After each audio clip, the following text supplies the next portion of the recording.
అదో పెద్ద ట్రక్ అదుపు తప్పి రోడ్డుపై బోల్తా పడింది. అంతే, రోడ్డుపై ఉన్న జనం భయంతో పరుగులు తీశారు. ఇంతకీ ట్రక్లో ఏముందంటారా?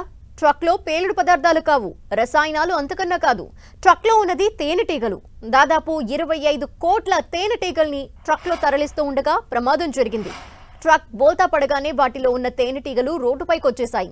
దీంతో అప్రమత్తమైన అధికారులు స్థానిక ప్రజలకు హెచ్చరికలు జారీ చేశారు. తేనెటీగల సమూహాలకు దూరంగా ఉండాలని అధికారులు సూచించారు. అమెరికాలోని వాషింగ్టన్ నుంచి తేనెటీగల్ని తరలించేందుకు భారీ ట్రక్ ఏర్పాటు చేశారు. ఈ ట్రక్ కెనడా సరిహద్దు సమీపంలో ఓ మూలమలుపు దగ్గర వచ్చేసరికి అదుపు తప్పి బోల్తా పడింది. ఈ ట్రక్లో దాదాపు 31,750 కిలోగ్రాముల తేనెటీగలున్నాయి. ట్రక్ బోల్తా పట్టడంతో తేనెటీగలన్నీ బయటకొచ్చేశాయి.